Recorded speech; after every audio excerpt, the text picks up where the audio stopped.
Hello, folks. Welcome to a new episode of the Sox Machine Podcast, part of the Foul Territory Network. I'm your host, Josh Nelson, and we're recording this episode of the White Sox day off. Finally, they have a day off. After 16 games in 16 days, the Chicago White Sox won another series against the Texas Rangers, and they ended up finishing 9-7 during those 16 games, and a much-deserved day off before they have a big series against the Minnesota Twins. In this podcast, we will be previewing that critical series for the Chicago White Sox as they head up to Minneapolis. And we'll be talking about the exhausted pitching staff as well. They threw a lot of pitches in the series against the Texas Rangers. And of course, talk about the White Sox offense. Tristan Peters, power hitter. Where has this come from? But first, let's take a look at the American League Central standings, as again, this becomes more critical by the day. The Chicago White Sox, as we record this podcast, still lead the Central with a 70-63 record. They are 2.5 games ahead of the Cleveland Guardians, which the Guardians are now taking advantage of their weak schedule. They have gone red hot. They're above 500. They are currently the 6th seed right now in the American League postseason as they hold the final wildcard spot, and they have some comfort. They have a 2-game lead over the other teams for that playoff spot. The Minnesota Twins are 64-70, 6.5 games back. The Detroit Tigers are 62-71. They're 8 games back, and they got to worry now because here comes Kansas City. The Royals are 60-75. They're 11 games back of the White Sox, but just 3 games back of the Detroit Tigers. And I want to chime in and mention this tweet that I saw from Sarah Lanes, who's absolutely fantastic.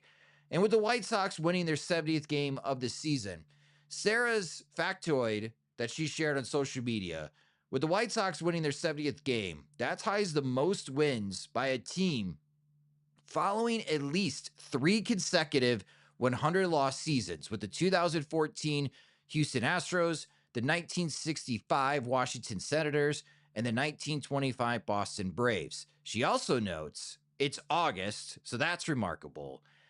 And no team has ever made the postseason following 2 straight 100-loss seasons. And yet, here are the White Sox still leading the American League Central. And joining me, of course, on this podcast episode is Sox Machine's managing editor, Jim Margulis. And Jim, the White Sox got to win 70 in August. Once again, thanks to the offense winning 2 out of 3 against the Texas Rangers. And if you just look at the scores, man, if you do bet on baseball, I hope you had the over in these 3 games between the White Sox and Rangers. Lots of runs this week as Texas won the first game 11-2. Luis Angel Acuna pitched. But the White Sox, Jim, won back-to-back games, scoring 10 or more runs in back-to-back games. And the slugging ends up powering their way to another series win, but it's the most unlikely players, not the usual suspects, that are the ones that are helping in the power department, Jim. Yeah, it's funny seeing them score 11 runs in back-to-back games, and you look at the usual suspects, and Munetaka Murakami slumping. Colson Montgomery had a couple decent at-bats, but still he's not back. Andrew Benintendi on the bereavement list, so he's out of circulation right now. Looks like he's coming back on Friday. But they scored 22 runs, but they only hit 3 homers. 2 of them by Tristan Peters, making it 5 straight games, the homer for him. The other by Brenton Doyle. So it's one of those where you can look at it in terms of, if their big boppers aren't hitting, how long can you expect this to keep going on?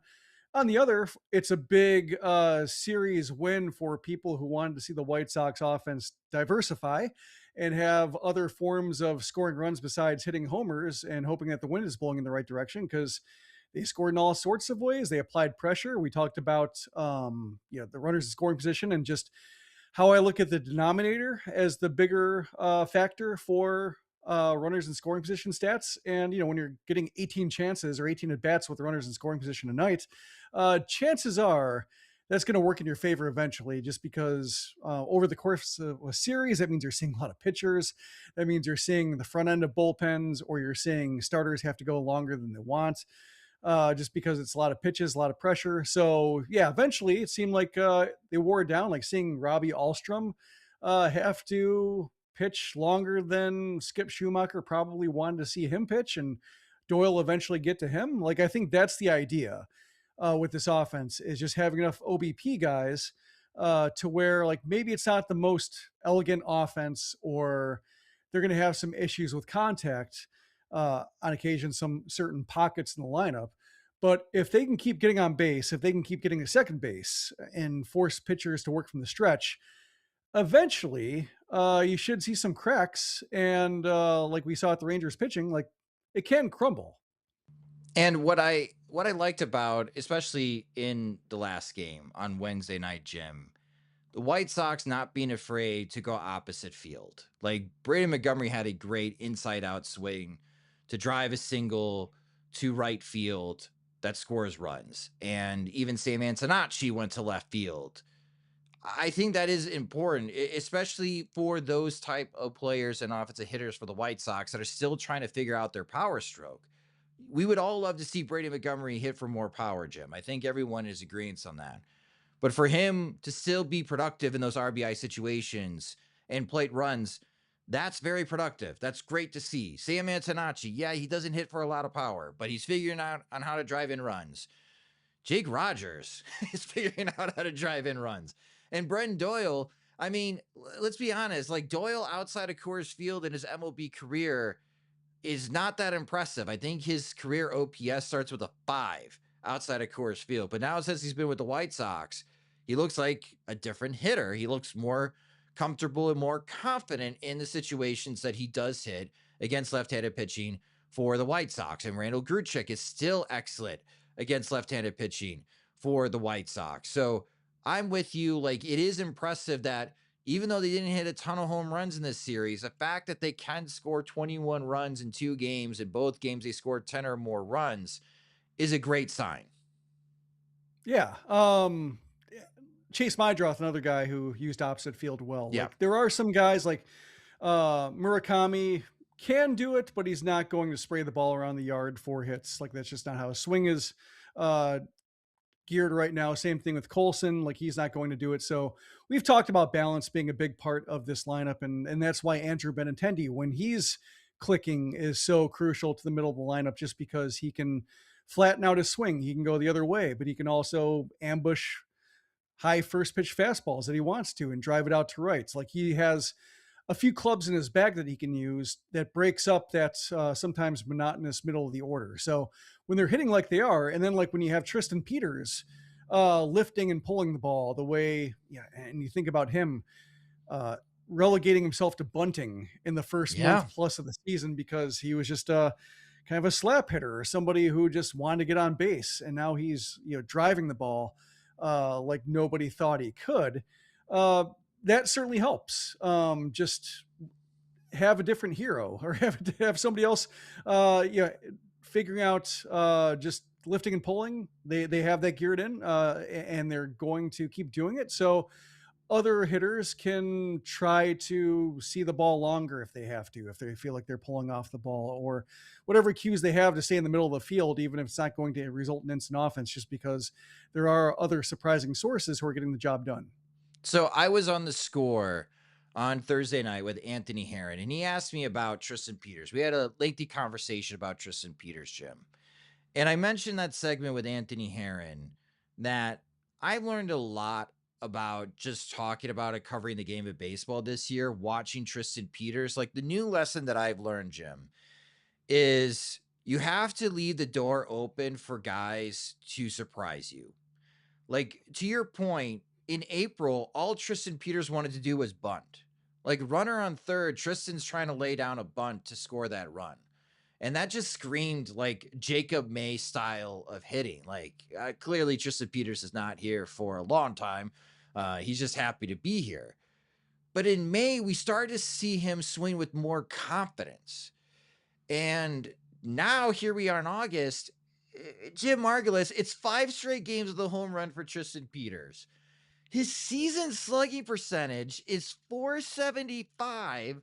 He's got a weighted runs created plus of 130. 130 for Tristan Peters, and he's approaching 4 WAR. According to Fangraphs.com, he's currently at 3.8 WAR. proving that maybe his all-star nod is not a fluke with how he's been performing as of late for the White Sox. I never saw this coming. Like, what a wonderful surprise Tristan Peters has been. I don't know what the future holds, but I've learned that maybe something clicks for a player. And moving forward, I just have to keep an open mind early in the season that things can change in a really good way and in a very dramatic, positive way that we've seen from Peters. You want to remember some guys? Yes, Just I in do want to terms remember some of guys.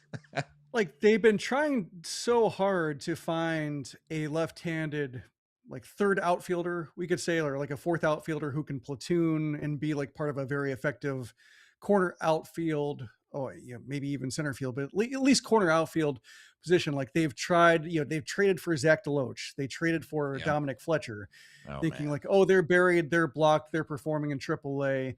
We're going to give him bats and give him some run. Like Will Robertson, another left-handed bat who was performing at AAA in Toronto, and they saw an opportunity to get him. So like it's a volume game. And so you think like they were due for a story like Peters just because they tried, Jared Kelnick, another guy, they Yeah. just tried to get you use the power of their playing time to try to unearth somebody who is blocked or maybe kind of hit a wall with his first cup of coffee in the majors, but still might have more there. So they were due for it. It is funny though that he's probably the most unlikely in terms of like Fletcher had he had some pedigree, also had like a good month in the majors. Deloach had power. Kelnick had all the prospect stock in the world. Robertson had big numbers in bat speed and everything like that. And you thought like, okay, they could maybe luck into 20 homers if everything goes well, and the White Sox can give them a right-handed caddy, and perhaps they'll get a cheap platoon for a couple of years before they have to look somewhere else. And Peters looked like a tweener. Yeah, I think of maybe Dominic Fletcher's kind of the same way of just not enough speed for center, not enough power for corner. Can kind of handle the bat well enough and play discipline's okay. But then he turns out like, oh, he's actually pretty good in center. He actually has the strides and the route to cover all that real estate pretty well. The metrics love him. The White Sox seem to talk about how their internal metrics, their R&D teams thought that he could cover center field. And then the power, like, I think it's probably the bigger surprise for everybody coming out of nowhere and just able to lift and get to 12 homers. And I thought like he'd be hard pressed to get 10 by the end of the year. Yeah. So yeah, it's a nice story. But then when you think about just the pile of outfielders they tried to find that kind of success and all the playing time, like 2024, 2025, just all of those at bats going to guys who ended up being like quadruple A. They were due for a story like this, and it's nice that it happened before it was too late. Because we talk about Miguel Vargas being the same thing. Like Miguel Vargas probably wouldn't be Miguel Vargas if he didn't have all that runway after the White Sox traded for him. And it seemed like with the outfield, like that closed because they're starting to get good, and they couldn't afford to piss away so many games and so many at bats on projects when there's enough of the roster looking pretty solid to where they should start having some ambition. So for Peters to kind of stick his foot in the door and work his way in and be that out of nowhere surprise who's getting playing time and deserving more playing time is pretty cool. At the beginning of the season, I was really concerned about the White Sox outfield. And to be honest, Jim, like at the end of the season, when we try to name every player that played for the White Sox this season, I am sure that there's going to be someone who played in the outfield that's going to stump me that we forgot about. But I think here that's we why are. James joined the Sun Times, just so he doesn't have to do the Sporkle at the end of the year. Yeah, jerk. Coward. But now here we are in late August, and I feel like the outfield for the White Sox has solidified. I think Sam Antonacci has shown quite a bit of growth, that he's not drowning in left field and he can make some plays. Yes, Tristan Peters doesn't have the biggest throwing arm, but he still has good range and he makes good plays in center field. And I am confident that Braden Montgomery can hold down right field for many years defensively for the White Sox. Like we went from before this season, Jim, I fear that this could be the worst outfield we've ever seen in White Sox history, to Well, now I'm confident in the outfield. Like, I feel like I don't know what it means for the long-term future for the White Sox. I don't want to put the cart before the horse, but right now where they're in as far as the season, I'm confident when they do put Antonacci in left, Peters in center, and Montgomery in right. I like that. And then in late inning situations, you can move Peters over to left field and Bren Doyle at center field. And I like that defensive out configuration much better for the White Sox outfield. It is fascinating in a great way just how much this unit has improved over the season. Yeah. That outfield when Doyle goes to center and kicks Peters to left and you have Montgomery and right, you wish that Kauffman Stadium had the fences back just because they can get it. Yeah. Yeah, it's like finally an outfield that can handle all of those alleys and the weird corners that round off and you're not seeing like the back of Gavin Sheets' jersey as he chases a ball around the corner like a loose dog. It's a shame. Like I guess you still got Baltimore for like the deep left field and such, but and Comerica with a deep center. But yeah, just this is finally the kind of outfield where teams, like the Royal, and we'll see with the Guardians because the Guardians are posing a threat now. But the teams are just like spray the ball in the alleys and run like hell, and the White Sox can't do anything about it. Like finally, they can guard against that. You mentioned Miguel Vargas. We'll chime in on him real quick because Miguel is having a very strong month of August. So far, podcast listeners, Miguel Vargas is batting .301 in the month of August, a .443 on base percentage, and he's slugging .578. This month now has increased his weighted runs created plus to 140.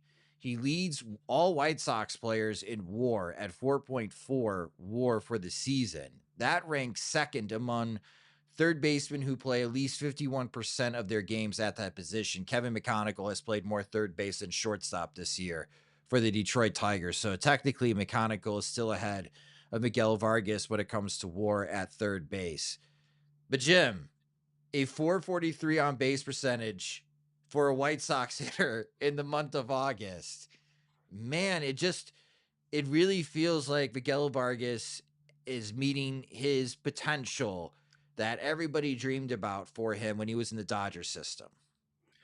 And we talked about, where he could improve as a hitter and talked about how the average is still kind of too low for a guy with his kind of plate discipline, his swing decisions, the fact that he puts the bat in the ball. And then you look at it and he's gained 20 points of average in the last 2 weeks. He's hitting .251 now, which is a lot better than .232. And I think a lot more reflective of just where he should be. Like maybe he's always going to be somebody who, his BABIP is maybe just a little bit lower than you think just because he hits a lot of fly balls and the ones that he doesn't connect with are just kind of medium deep and easy to catch.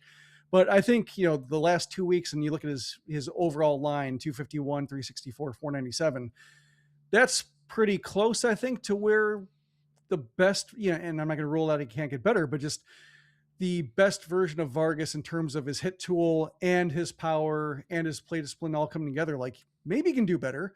But I think you might be asking a little bit too much or getting greedy, I guess, looking a gift horse in the mouth after all the improvement he's done. But yeah, having an average start with 2.5 versus 2.3, I think I'm comfortable with that being the kind of hitter he is. And if he wants to go 260, go nuts. 270, great. I mean, it's possible he can get there. But yeah, 250, I think, is where, we talk about average being, outdated or, not the first place you look for a hitter. But I think with the rest of his game snapping together, now I'm looking at the hit tool. Now I'm looking at just if he can scratch more hits out of his, less optimal contact. And he seems to be doing that. I mean, also, I liked him hitting leadoff against lefties. Like I thought that was a nice move by Venable. Just thinking about how Murakami's struggling, how he's trying to figure out which lefties to put in. If Murakami's struggling, I don't want him to be hitting in front of Vargas or getting one extra chance before Vargas does. So yeah, bad Vargas leadoff. If Peters or as Acuna did, get on base ahead of him in the 8th and 9th spots, then you have RBI opportunities. So I like that move as well. The only adjustment I would make is I think I would have Gruchik bat second, Jim. I would go Vargas, Gruchik, and maybe Murakami if you really want to intensify the pressure on that left-handed starting pitcher. And then later in the game, if you know that someone's going to bring in their tough righty, you can go Benintendi after Vargas, and Benintendi's still batting ahead of Murakami. Like, you still want Benintendi part of that mix, and Murakami could still have an opportunity to bat with guys on base late in the game situation. Like, that's the only adjustment I would make, but I'm with you. I did like that arrangement as far as in the lineup. I know I'm kind of nitpicking, but no, I'm with you. I did like the idea of Vargas batting leadoff, because right now he's getting on base. Mhm. In that situation, Miguel Vargas is getting on base and getting the offense started. All right, so really happy with the White Sox offense. We do have to unfortunately talk about White Sox pitching, but we will do that after a quick word from our sponsors. It's time to remind everyone why baseball is glorious, especially nowadays where you could think your team is out of it, but they might be back in it again. Let me introduce you to the American League Wildcard, KP, and let's tell everyone why they might need to head back to SeatGeek, grab some more tickets for what is a playoff race before the playoffs actually begin. Well, speaking about being out of it, I'm an American League East guy, and I'm talking to you, Toronto fans. I'm talking to you, Baltimore fans. A couple weeks ago, probably not a reason to come out to the games. Look at the standings right now. Both of you teams are right back in this wild card race. Rangers fans. We can go on and on. Mariners fans, you might be feeling a little queasy, but you're still in this thing too. So, all of you should head to SeatGeek and get yourself 10% off your next set of MLB tickets. 10% off MLB tickets with the promo code Territory10. Make sure you click the link in the description to download the app and have the code automatically added to your account so that you can use it later. Howard, my dad was T-boned by a utility vehicle and is in surgery now. What should I do? I'm sorry to hear about that. It's really great that you're getting him the medical care and treatment that he needs right now. These are 3 important things that I think you need to know. Injuries are unexpected and turn lives upside down. I'm Howard Ankin, and I'm here to help. If you or a loved one have been hurt at work or in a car, truck, or rideshare accident, call 312-6-million. Injury law made personal. That's Ankin Law. Welcome back to the Sox Machine podcast. We rarely ever talk about on this show, and even in our writing, how many pitches the White Sox throw in a game. But it became alarming while I was listening to the radio broadcast of Len Casper and Darren Jackson. When Len and DJ are pointing something out during a radio broadcast, you have to pay attention because they've been in the game for so long that they notice outliers immediately. And boy, there were some big outliers for White Sox pitchers in this series against the Rangers. In the first game, White Sox pitchers threw 214 pitches. In game 2, they threw 182. And in game 3, they threw 197 pitches. Now, they've obviously raised their season average, but on the season, the White Sox are averaging 151 and a half pitches per game. That's 5th most in Major League Baseball. And Jim, when it comes to the White Sox pitchers, I mean, those are pretty alarming stats. The last pitcher to throw 5 innings or more starting from was Sean Burke, and that was almost a week ago against the New York Mets. And Sean Burke just walked 8 batters at his last start and only pitched 3 innings. This pitching staff for the White Sox is exhausted and they needed this day off. But at the same time, Jim, they're not doing themselves any favors. And a lot of the issues that they're running into seem to be self-inflicted. And I don't mean to come off harsh, but Kay and Burke, neither of these guys got through 5 innings when the team really needed them to. And bless your heart, Sean Newcomb, who might have been one of the MVPs of this series, just coming out of the bullpen and just being nails and being also in rhythm immediately and not having a huge pitch count. But I know the White Sox pitchers are exhausted, but they also have to pitch better, Jim, because I think a lot of this is on them and just their performance in general. I think Anthony Kay, his start was more within the spectrum of K starts. He got ahead of hitters. His stuff looked lively enough. He just threw a lot of non-competitive 2-strike pitches that dragged out at bats. I don't think he had great command of the sweeper. So that kind of took away his game plan of like punching guys out and then get back in the zone, a lot of foul balls without his breaking stuff. And he could just be fought off. But I thought he tried to compete, and it was just like the lesser version of himself. Still went 4 2/3, just racked up a lot of pitches along the way. Burke was definitely just completely off his game, battling the entire time. Said it wasn't fatigue, but it did seem like fatigue because that manifests itself in different ways. And when you talk about kind of injury or somebody not feeling their best, let's say like hurt versus injured, talk about that, like that kind of disparity. You'll see, you look to velocity first, and then you'll see, well, if the velocity is fine, then like he's probably not injured or he's probably not tired. But command waivers with that too, or control, because and I think Burke was control, not command. Command is like the finer points of locating. Burke did not have even the basics down when it came to locating. Just everything was weird out of his hand, and I think that can be one way fatigue manifests itself. So I think in terms of how I look at those two starts, K still, I feel like he's looking relatively fresh, and I think he has the season overseas as a full-time starter that kind of gives him that leg up in terms of workload, whereas Burke is hitting kind of his career high, and especially with intensity and being counted upon to deliver these kind of innings, quality innings in important games. That's probably new as well. I think you look at Davis Martin throwing 5 good innings with Charlotte, and I was going to ask you, how did that look? I have to look. I've seen the highlights. I'm going to watch all the pitches, but seem like based on the results, based on the ease and the efficiency, good starting points, and probably can be plugged in after he gets off the injured list, to where hope that the rest did him good. But yeah, I think it's going to be an all hands on deck effort. But yeah, Burke, I think, is more worrisome than K at this point. And when it gets to the rest of it, it's like I'm thinking about in terms of sheer pitches thrown. I imagine the opener, or how many openers the White Sox have used to cover for guys who either have efficiency issues or third time through issues, like Eric Fetty does, probably has a hand in that. Just, you hope that they throw 4 innings. It might take them 80 pitches to do so, and that's fine. When you have so many openers thrown, and so many openers who might throw 25 pitches themselves in the first inning because they don't have to worry about working deep into games, I think it does set like the course for, we're just trying to get through this game, man. We're just trying to get through our inning. We're just trying to strand runners. It's working pretty well. But it does lend a kind of a gassed look to the whole thing. Even if they might feel fine, it's exhausting for everybody. It wears fans out, wears broadcasters out. Yeah. And certainly could use some efficiency just to give everybody who's watching a breather. Yeah, the White Sox pitchers have had 29 walks in their last 6 games.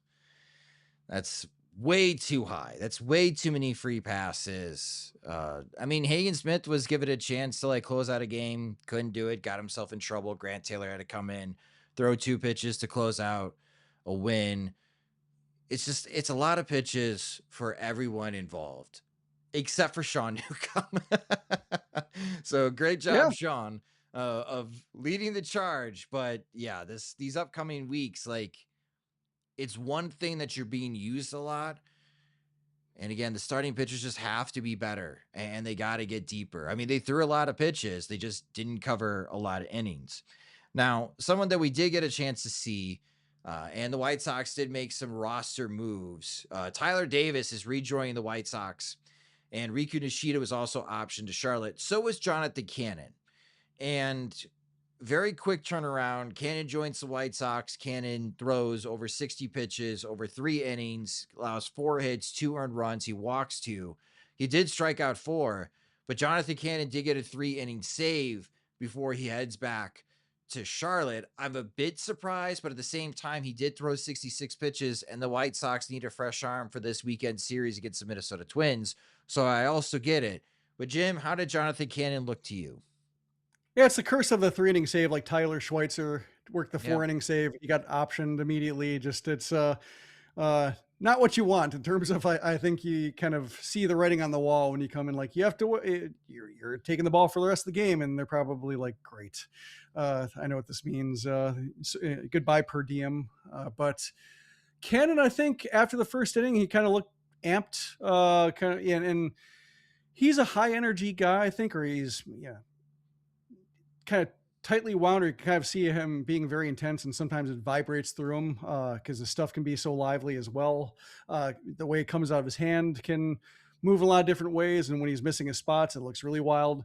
But I think after he got the jitters out, if he still had them, or was just getting acclimated to pitching out of the bullpen, and maybe when you're coming in mid-game and he's not necessarily used to that, might be like an adrenaline spike of just trying to match the intensity of a game already in progress and kind of needing to find his own wavelength there.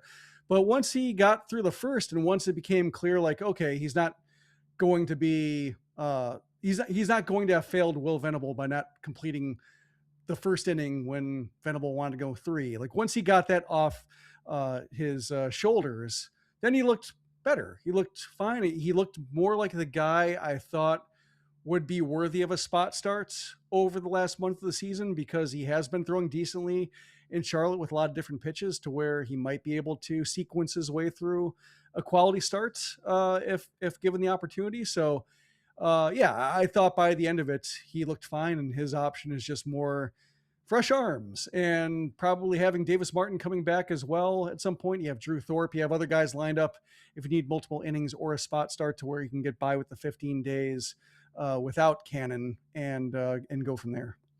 Do you think we see Cannon again this season? I think ideally, and this is no knock on him, you'd hope not, just because you would think that they have stability with Davis Martin coming back, and whether it's Noah Schultz or Drew Thorpe or whoever maybe gets a spot start in place of whether it's Urquidy or Fetty or whatever they want to do with those days they've been using opener. Maybe they can get by with other arms who are available sooner based on the option rules. But I think if you were called upon, especially, if it gets to the point where the White Sox feel comfortable about their postseason standing, and, whether it's division or wild card, and realize, like, we're going to need Sean Burke for game 1, we're going to need Anthony Kay or Davis Martin for game 2, we might use Jonathan Cannon for a spot start, just to build in extra days of rest to get everything lined up. Like, if he's used in that kind of situation, then great. I think that's the best for everybody, because Cannon gets some run at the end of the season when he's, I think, dusted himself fairly well in Charlotte. And the pitchers who the White Sox definitely need are as ready as they can be. All right. Well, we'll see if Tyler Davis pitches this weekend for the White Sox. There have been times that he's looked impressive, but yeah, we'll talk more about what the White Sox have to do in Minneapolis as we preview that critical series between the White Sox and the Twins next, after a quick word from our sponsors. One of the things that I wasn't very good at was playing Major League Baseball. One of the things that I'm really good at is sweating. Even now, when I'm not playing, I need hydration. I need to make sure it's convenient. That's why I choose Quince. Yep, Quince electrolyte stick packs to the rescue, Kratz. They taste great, and the zero sugar options are stevia free. They're keto approved, naturally sweetened with fermented rice. And like everything Quince does, they're thoughtfully made and priced well at $20 for 30 servings. They're less than half of the leading brand. Give your body what it really needs to stay hydrated. Go to quince.com/foul for free shipping on your order and 365-day returns. That's QUINCE.com/FOUL for free shipping and 365-day returns. Quince.com/foul. These statements have not been evaluated by the Food and Drug Administration. This product is not intended to diagnose, treat, cure, or prevent any disease.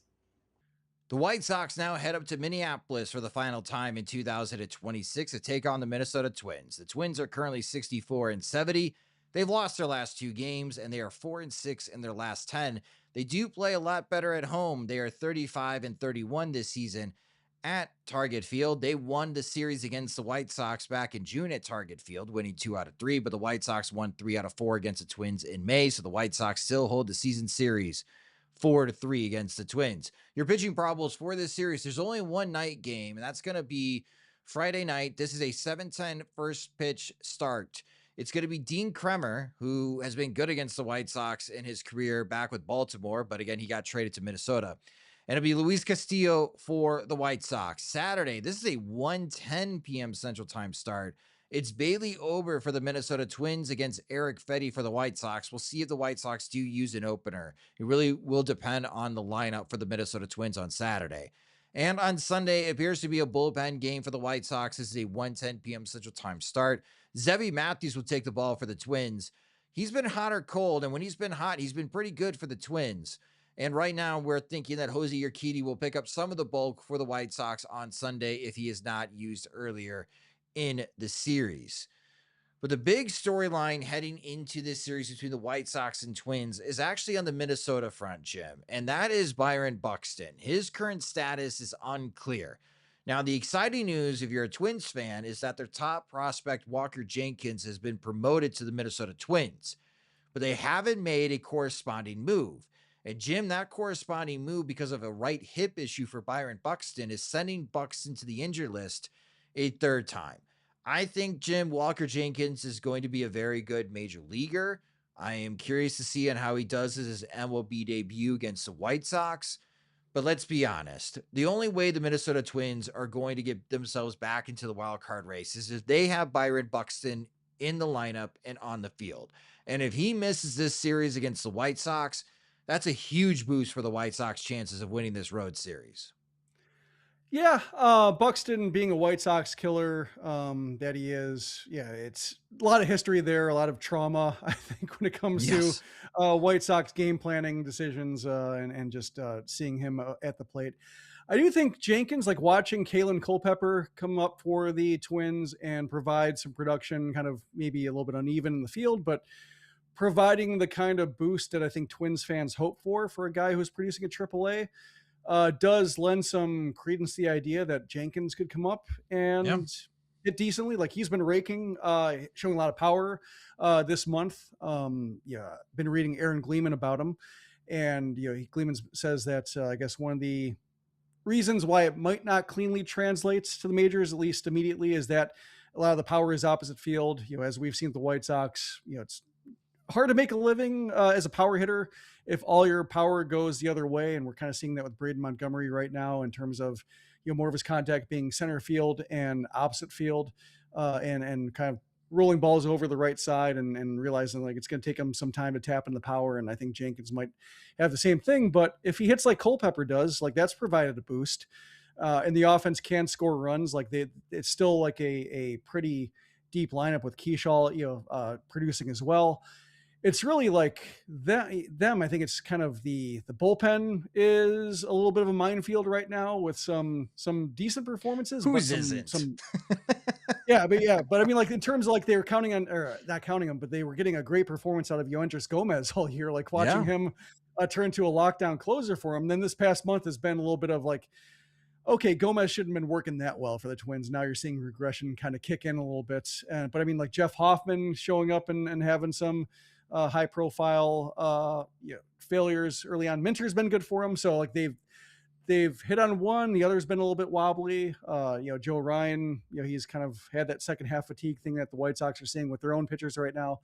So yeah, it's kind of set up to where I think you have to mind, even with Buxton out, the Minnesota lineup a bit, and you have to kind of be on your toes because they can produce from a lot of different spots in the lineup, even if they don't have a lot of name brand value yet. But I think probably if the Twins are trying to game plan and you're looking at it from like a Twins fan perspective in terms of what do you fear from your own team or from what the White Sox can do, probably pretty similar, especially with like Tristan Peters going off and hitting 5 homers, 5 straight games of the homer from the bottom half of the lineup. That kind of provides that same kind of idea that you never can rest if you are, or if you're rolling out a pitching staff full of guys who are gassed. And with Walker Jenkins being called up, he's another recent high school draftee who has reached the major leagues at age 21. Like Jenkins is just 21 years old and he has raked through the minor leagues. I know, podcast listeners, this is not MLB draft season, but Walker Jenkins has reached the majors at 21. McConaughey is having the season that he's having. Look at even the White Sox. Caleb Boniver, baby. Like Caleb Boniver might hit 40 homers this year. in the minor leagues for the White Sox the way that he's been. I'm just so fascinated, Jim, on just this league clearly wants to get younger, and some of these younger hitters are just super impressive and getting big time results. And MLB teams are doing a really good job of identifying these prep hitters, and they just click right away like Walker Jenkins has. And it'd be interesting to see what he does against White Sox pitchers. Did Caleb Bonnerman hit another home run today? What is he at? Is he at 35? Did he hit another one? I've been following Charlotte with Davis. No, he's got 34 no homers. No home runs. Yeah, 34 today. homers. Yep. All right. So maybe 40 is a stretch, but Caleb Bonner, Walker Jenkins, it's just more of these guys that I'm just impressed. You draft them at 18, and in 3 years, they're knocking on the door and they're in the major leagues. We're no longer in they need 4 full seasons in the minor leagues before being called up. Like, they are proving that some of these prep hitters have a quick learning curve. So with that, it's probably like I would say probably the private coaching apparatus too that these guys have in terms of just having them ready sooner against minor league and then major league velocity without the whole have them do 2 or 3 years in SEC school or whatever. Especially when you look at the whole talk about raising the draft age and everything like that, these players hitting the majors at 21, Max Clark is another guy the White Sox just saw, and he's holding his own right now. He's had some moments, and just every one of these guys is an argument against that just because they have the talent. Like, why wouldn't you want them in your organization in the majors as soon as possible, given what they've shown they can do at such a young age? Honestly, I know that I'm checking as far as his birthday. So Caleb Bonner turns 21 on October 5th. And hopefully the White Sox are playing a playoff game on October 5th to celebrate Caleb Bonner's birthday. There's a chance that Bonner at age 21 could break through the White Sox in 2027. Like, that is very possible. So in center field. Again, like the Walker Jenkins, all these young kids, they get called up. I've been just super impressed with just how quickly they have gone through the minor league system. It really just changes my thinking of player development, that some of these high schoolers don't need 4 or 5 years in the minor leagues anymore. So with that being said, the Twins bullpen is a minefield. Both teams are having inconsistencies with the pitching. Jim, should we expect another slugfest this weekend between the White Sox and Twins? Yeah, I would start there. No harm in preparing for 180 pitches or so, lengthy time of possession discussions. But then again, White Sox just got done playing 16 games in 16 days. Perhaps a day off does wonders, and they're able to calm it down a little bit. I still want them to score 10 or more runs. Like, sure, don't stop. Stop doing that. No problem with the one team throwing 180 pitches, just not both of them. Yes, we don't need 3.5-hour games.